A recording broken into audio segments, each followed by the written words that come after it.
آپ کے سامنے آج میں دو شریکوں کا ایک عجیب واقعہ لے کر حاضر ہوا ہوں۔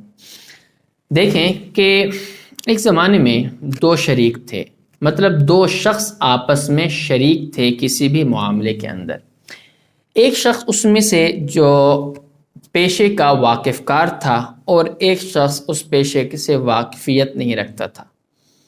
ان دونوں کے پاس 8,000 اشرفیاں جمع ہو گئیں، مطلب 8,000 دینار کہہ لیں، 8,000 اشرفیاں جمع ہو گئیں۔ ایک مرتبہ جو پیشے سے واقف کار شخص تھا، اس نے دوسرے اپنے شریک سے کہا جو اپنے پیشے سے نہ واقف تھا اس سے کہ آپ پیشے سے نہ واقف ہیں، اب میرا اور آپ کا نباہ مشکل ہو چکا ہے، آپ ایسا کریں کہ اپنا حق واپس لیں اور جدا ہو جائیں، الگ الگ ہو جائیں۔ تو دونوں نے آپس میں اپنا حصہ حق بانٹ لیا اور الگ ہو گئے۔ پھر ایک مرتبہ ایسا ہوا کہ جو واقف کار شخص تھا پیشے سے، اس نے ایسا کیا کہ ایک مرتبہ بادشاہ فوت ہوا تو اس کے بعد اس نے 1,000 دینار سے بادشاہ کا محل خرید لیا۔ تو پھر اس نے اپنے دوسرے پرانے شریک کو بلایا اور اپنا محل دکھایا اور بتایا کہ میں نے یہ 1,000 دینار سے خرید لیا ہے۔ تو جو پرانا شریک تھا اس نے دیکھا اور اس کی بڑی تعریف کی اور اس کو مبارکباد دی۔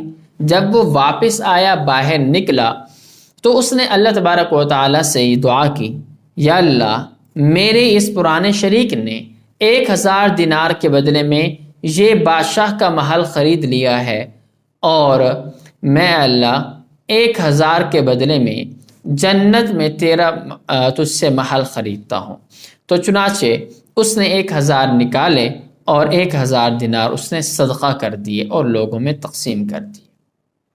پھر کچھ عرصے بعد اس جو دنیا دار شخص تھا، جو شریک تھا واقف، مطلب جو اپنے پیشے سے واقف شریک تھا، اس نے پھر ایک مرتبہ ایسا ہوا کچھ عرصے بعد ایک عورت سے شادی کر لی 1,000 دینار خرچ کر کے، اور اس میں اس کو بھی بلایا اپنے پرانے شریک کو اور اس کو سارا بتایا کہ میں نے 1,000 دینار خرچ کر کے اس عورت سے شادی کر لی ہے۔ تو اس نے اسی طرح حسب عادت بڑی تعریف کی اور اسے خوب داد دی۔ جب وہ واپس آیا، باہر نکلا، تو اس نے اللہ تبارک و تعالیٰ سے دعا کی اور 1,000 دینار اس نے نکالے اور اس نے لوگوں میں تقسیم کر دیے۔ اللہ سے یہ دعا کی کہ یا اللہ، میرے اس شریک نے دنیا کی عورت سے 1,000 دینار خرچ کر کے شادی کر لی ہے، اے اللہ، میں 1,000 دینار خرچ کر کے تجھ سے حور عینہ کا مطالبہ کرتا ہوں، حور عینہ کا تو میں طلبگار ہوں۔ تو پھر اس نے وہ 1,000 دینار صدقہ کر دیے۔ پھر کچھ عرصے بعد اسی شریک نے اسے پھر بلایا اور اس کو اپنے وہ 2 باغ دکھائے کہ جو اس نے 2,000 دینار کے بدلے خریدے تھے، اور اس نے اس کو بلایا اور دکھائے اور پوچھا کہ اور بتایا کہ میں نے 2,000 خرچ کر کے یہ 2 باغ خریدے ہیں، بتاؤ کیسے ہیں۔ اس نے اس کی حسب عادت اچھی تعریف کی، اسے خوب داد دی، ماشاء اللہ کہا اور اس کی تعریف کی۔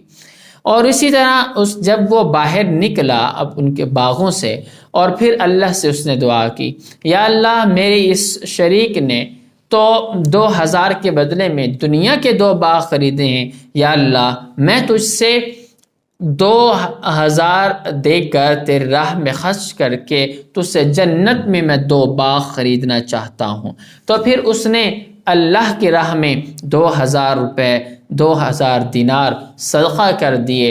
اور پھر جب فرشتوں نے ان دونوں کی روحوں کو قبض کیا اور لے کر چلے گئے، جب یہ جو جس نے جنت میں اللہ سے مطالبہ کیا تھا محل کا، حور عینہ کا، تو جب اسے فرشتوں کی نے جب روح قبض کر لی تو اسے ادھر جنت میں لے گئے، اور اس نے حقیقت میں اپنا وہ محل بھی دیکھا۔ جب اس محل میں اندر داخل ہوا تو ایک عورت اس کا انتظار کر رہی تھی، اور وہیں اس کے پاس 2 باغ بھی اسے ملے، اور اللہ نے ایسی ایسی نعمتیں اسے عطا فرمائیں جو کوئی بھی انسان سوچ بھی نہیں سکتا تھا۔ تو پھر اس نے فرشتوں سے پوچھا کہ میرا وہ شریک کہاں ہے؟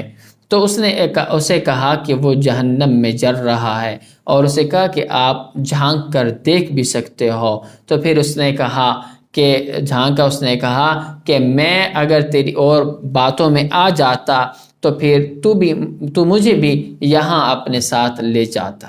تو دیکھو کہ اللہ کے راستے میں حج کرنے کے کتنے فائدے ہوتے ہیں۔ امید ہے کہ آج بھی آپ کو ہماری بات سمجھ میں آ چکی ہوگی۔ آج کی اس ویڈیو کو لائک کر دیں، چینل کو سبسکرائب کر دیں، اور آپ جتنا ہو سکے اس چینل کو سپورٹ کریں۔ آپ کا بہت شکریہ۔ السلام علیکم ورحمۃ اللہ وبرکاتہ۔